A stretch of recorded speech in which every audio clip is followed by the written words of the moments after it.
Welcome back. Welcome. All right, Sunny. Yes. How you feeling? Okay. You feeling okay? Yes, I am feeling okay today. You feeling good? I have had a couple of, I don't know, just days where I have been questioning whether I'm like making ground or doing it right. And anyway, I think that is pretty common. Yeah. I mean, I think so. I don't know. It's common for me. Yeah. And I feel like anybody who is looking to work towards a goal or progress in life often has those moments where we're like, I don't know, am I doing it right? Am I doing it all wrong? Am I getting any closer to my goal? Yeah. Like, am I being successful? Like, what's happening here? You know, and it's fascinating because I'm surrounded by really successful people. Like I feel like I surround myself with successful people. I'm married to a very successful person. His family, he has a lot of really successful people in his family. My parents were successful in their endeavors. And so I think it weighs on me a lot that I can see, their success. And I sometimes use that as a measuring tool for myself. And so this all started when someone was asking me if I had a busy week. And I love that question because there was a time in my life as a stay-at-home mom that maybe I didn't have a lot of activities, but I felt busy. A minute of every day but was always busy. But every minute. I think they think stay-at-home mom, you're just home, so you're not busy. I was doing a lot. Everything. But since having a business now and being a life coach and working with you with whole life vitality, just in conversation, it's like, do you have a busy week? And I kind of laughed to myself. I'm like, every week is a busy week. And they said, wow, I kind of just, they were like, what do you got going on? And so I told them and they said, wow, do you feel successful yet? And I kind of laughed and I said, well, no. And they got very serious and they said, okay, do you know what has happened? And since you have gotten certified as a life coach, and they just started listing everything. And, your first instinct is to argue when you don't feel what they feel. Because you say, yeah, but, okay, yeah, I did that, but I'm not where I want to be. Okay, yeah, I did that, but somebody else has done it better. But you're wrong. You're still wrong. Yeah. But I just want to sit here and feel miserable. Thank you very much. I had to be real honest because nothing they said was a lie. Yeah. And I thought, and I thanked them. I said, thank you for pointing that out to me. I was using my feelings as my measuring tool. Yep. And I was, truly comparing the people that That's are close dangerous. to me. They're all, what's so interesting about that, Lauren, is that the family members and the friends, they've all been doing these things for 15 plus years. Yeah. Yeah. I am very new in my endeavors. And I'm like, why am I measuring my journey against someone who has 20 plus years of, their journey behind them? And it hasn't always been all successes. I bet in those first couple of years, they were probably feeling like it might never happen for them. Slow, very slow. And that's really what I learned is that success is slow. It's a slow process. It can happen in bursts. Don't get me wrong. You can hit that one client that just shoots you into, you can. Yeah. But for the most part, when you are really living in purpose and you're learning about yourself and you're growing, it's a slow process. Yeah. So, Lauren and I do this podcast and this is relatively new for us. We haven't even been doing it for... It's been... I think we launched our first podcast in September, so I think it's been about 5 months. All right, this is January. We, and when I say we, I mean myself, I can look at other podcasts and be like, oh, well, I'm not there. These people have been doing these podcasts for 5 and 10 years. 5 and 10 years. Comparison is the thief It's of joy, the thief Sonny. of joy. But you have to have that and understand. Yep. They grew. Yeah.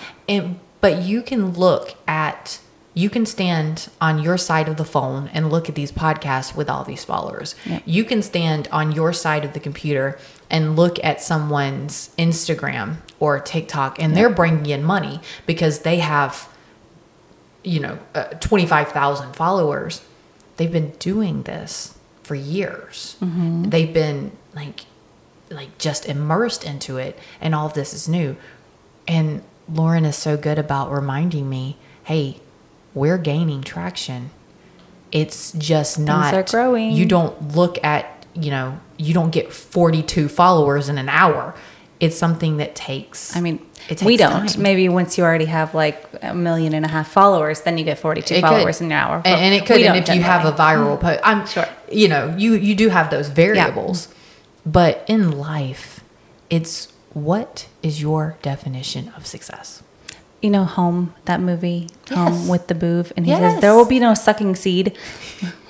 She's like, we have to succeed, and there'll be no sucking seed. You keep saying success, and that's all I'm hearing in my head. There will be no sucking seed. But I feel like it kind of feels that way sometimes. Yeah. Seed sucking. Seed sucking, because it can be a little soul sucking as we are trying to work our way to this success, when really it's all about what our definition of success is. What is your definition of success? And for me, I realized that I was inaccurately measuring success as attainment of maybe popularity, the attainment of followers, the attainment of wealth. Because even saying, well, they're getting paid for theirs, and we know I'm not at that place. So I was seeing it as the attainment of things that aren't what success should be an attainment of. Now, those are great things that you attain on the way to success. Sure. But They're that's goals not, along the way. Yes. That should not be my definition of success.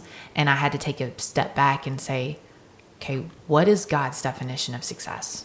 As opposed to how I was determining and defining success. What is God's definition of success? And what I realized is success can be even in helping one person, even in just giving one person, like hope.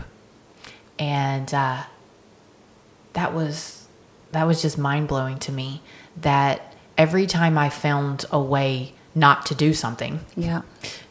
So, going through what I've gone through, like, don't live your life like that. But how I learned to help myself.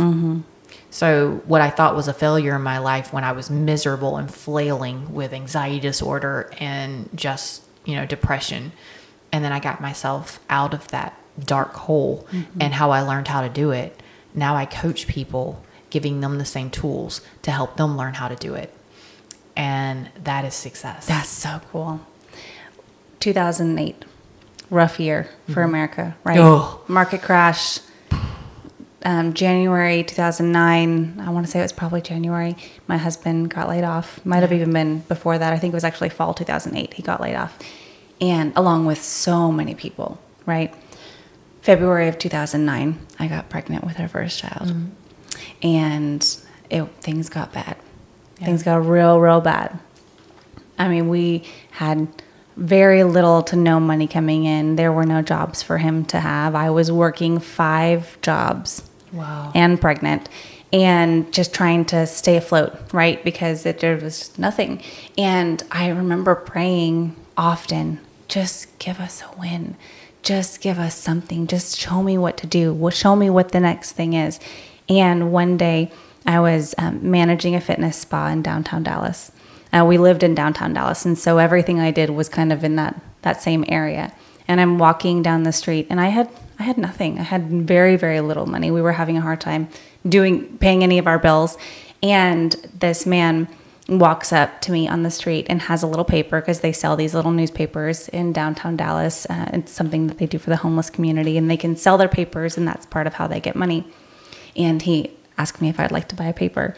And I said, just kind of shook my head and kept walking, and stopped what I was doing, turned around, handed him the only dollar that I had, and said, actually, yes, I do want to buy a paper.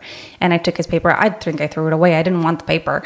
And gave him that dollar, and felt amazing. Mm-hmm.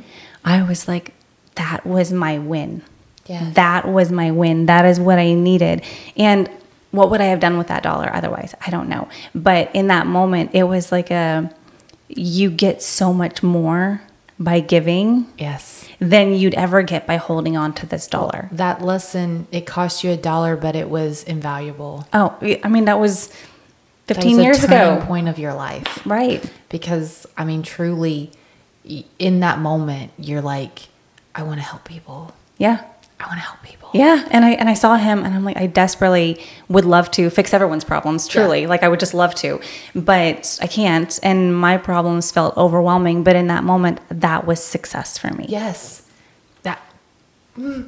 Yes. Others. Yeah. Others. Anytime that you can step outside of yourself and bring just a smile to someone's face.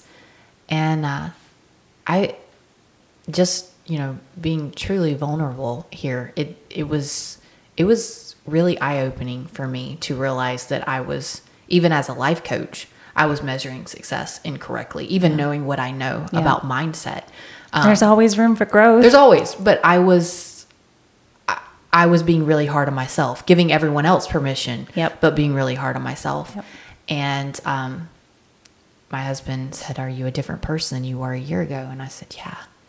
And, realizing everything that my friend had shown me that I had done, I woke up the next morning and did my devotion and my prayer time and wrote out my goals. And I did a workout, and I was feeling great. And I got a call from a friend that said, I was going through something, and I watched your video on how to breathe, and it helped me feel better. Mm-hmm. And I was like, well, that's great. Mm-hmm. And then I got a message from another friend that said, I was like struggling with time management over the weekend. And I kept saying I don't have time. And I realized what you said about, the more I tell myself that I don't have time, the more that I'm going to feel stressed in my body and not be able to have the clarity to get things done. So I said, you know what? I'm going to do what I can do, and everything will get handled. Yep. She said, and it all worked out, and I had the best weekend. So awesome. And then I got a third. This is all in the same morning. Yep. Now, last night, I'm saying I'm not successful. Mm-hmm. I get a message from someone that thanks me for coaching their daughter, and just went on and on about where she's at now in a totally different place, and said, if you ever struggle with feeling like you're not doing it right, she said, just remember how you helped her. And I was like, okay, God. Mm-hmm. Okay. I hear you. Well, and we were talking about this the other day, but what I was saying was, any other day, if you hadn't been feeling low and having that doubt, you maybe would have just been happy for those people, which is great. Yeah, I mean, it would have made me feel good. It would have been wonderful, but it wouldn't have hit the same way. It made me cry. Yeah, you wouldn't have been like, oh my gosh, I hear you. You're right. I am successful. Yes. This is success. And you can experience each of those little points along the way. It's not the attainment of accolades for myself. Yeah.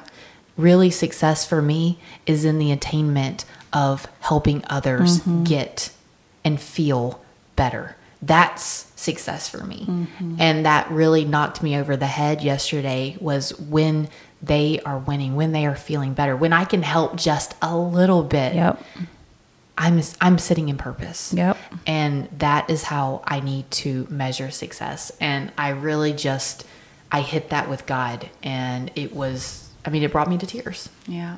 Maya Angelou defines success as, success is liking yourself, liking what you do, and liking how you do it.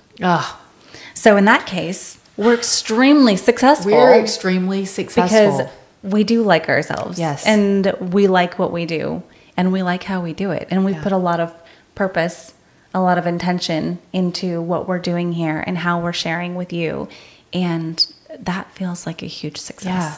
If you're feeling shame over where you're at on your journey, if the first inclination is to not tell people that, maybe you've only lost a pound, but you're getting up every day and you're really focused on eating quality food and getting body movement, but you haven't lost what you want to lose and you get ashamed.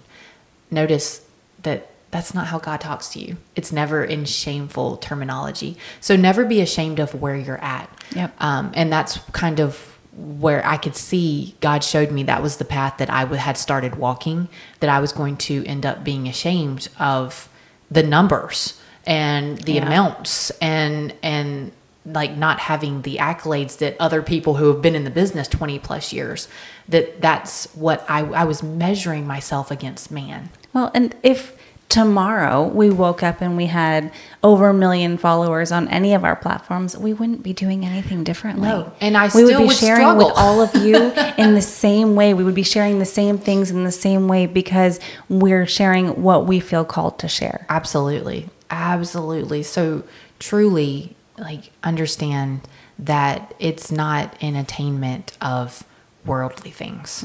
Like that's not how you should measure success. It's a slow process because it's a process.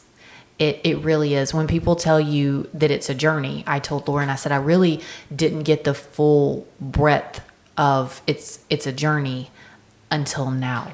That just means that it's a process. Yeah. It's going to feel slow at times. It's going to feel like you're barely moving. Sometimes it's going to feel like you might even be going backwards. Yep.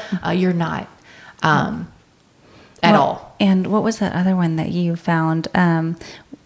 Forbes said failure is success if we learn from it. Yes. And that's what you were saying. The one that you found said that success is hitting each of those failures, because every time you hit a failure, you learn and you say, oh, it's okay. It's not that. That was a successful experiment or a successful attempt at something because we know what to do next. Yes. And you know what not to do. What not to do. That's still success.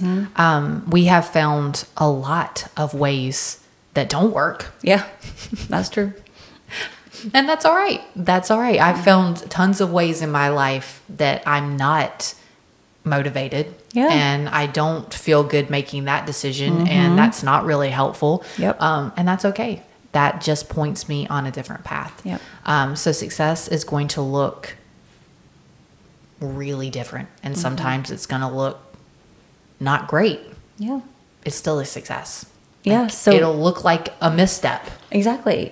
And I think that that's so important to acknowledge, because I think so many of us fall into that place of, well, I'm moving, I'm going forward, but I just feel like I'm failing at every turn. Right. And we see them as polar opposite ends of the spectrum of success and failure. And maybe start hitting those failures and saying, okay, that was a successful acknowledgement of that job is not the right job for me because I didn't get that job. Maybe, and just see each of those things as a success, and where are you in your life, and where do you feel like you're not measuring up or doing enough or feeling like you're succeeding, and maybe reevaluate them. Absolutely. And understand it's all pointing you in a right direction, even if you feel like, man, that was really time consuming. It was a lesson, just still pointing you on the right direction, the right path, because hey, go this way. So like truly understand how do you define success? Like share with me how you define success. And I have a perfectionist personality. But only for yourself. Yes, for myself, not for other people. I don't demand success or perfection for other people, but I do on myself. And I've realized that is what God is using to help me work through these things, is that I will tell someone I love cheerleading my clients. I love cheerleading my clients. It's my favorite part of coaching, and I will cheerlead them, and I will celebrate and point out every every small win, no matter Even what it even looks the like. tiniest little Even the victories. tiniest thing. And I will actually cheerlead when they've hit what they think is a failure. I love it. But for myself, I expect pure perfection, and I expect nothing but success and everything to be just top notch. And I realize, God is using that. Yep. That God is really growing and teaching me on this journey of helping others, learning about myself. And that's really what you're going to do on your journey. You're going to feel inadequate at it, because the more you walk in purpose, the more you're going to be like, dude, I don't know what I'm doing. I don't know what I'm doing. I'm just trying to figure it out as I go along. Yep. 100%. So it's slow. It's a process. It's slow. Find some people around you, and you're like, okay, well, how do I help that? Find people that will cheerlead you, that will point out. We want to hear about your successes. Yeah. We want to cheer you on. Absolutely. Oh my goodness. Please tell us. And a lot of times someone has given me because I always start coachings with what good happened and what struggle happened recently. And they don't even realize their struggles are actually for their good. Yeah. And we talk through it, and they're like, holy cow, I didn't even know. Yep. How did you see that? Because I'm outside of it. You're in it. I'm outside of it. And that is a major benefit of working with a coach. Yes. Because you get someone who can see it from the outside, who can see a different vantage point than where you are kind of stuck in this like polar vision, you know? Yeah. So if you're struggling with your own journey of success, get with someone, get with a friend, get with a coach, open up and let someone who is outside of it point out to you, hey, maybe you're defining success wrong here, because let's talk about what has happened and what you're doing and what your actual goals are. Yep. And all the ways that you've achieved, and all the ways that, okay, you went this way and it didn't work, but you went over here, and now you're more aware of what's going on, and you found something that's working for you. So find that person and really sit with yourself. What am I using to measure success? And is it the correct thing? Yeah. Because if you're measuring your success against someone else's measuring stick, you'll come up short every time. You're always going to be an inadequate version of someone else. Yep. Always. You will always come up inadequate when you're measuring yourself against someone else in any way, shape, or form, because you are not them. So for me, even measuring myself, my success against those that I love, that are close to me, that was still not what God was asking me to do. And he showed me that's not your path. That's their path. And you don't know everything that they had to go through for their path. Yep. So this is yours. How are you measuring success? And I had to sit with that. And I've learned a lot about what success is and what it isn't. So what is your definition? What's your definition? And how can we cheer you on? Yeah. That's what we want to know. That's what we want to know. Yep. Share with us. Yep. Like, subscribe, follow. Make sure you don't miss anything. Continue to show up. We love spending time with you here. Make sure that you follow us on all of our social media platforms. Send a message if you'd like to chat. Yeah. And we will see you next time. Absolutely. Bye. Bye, guys.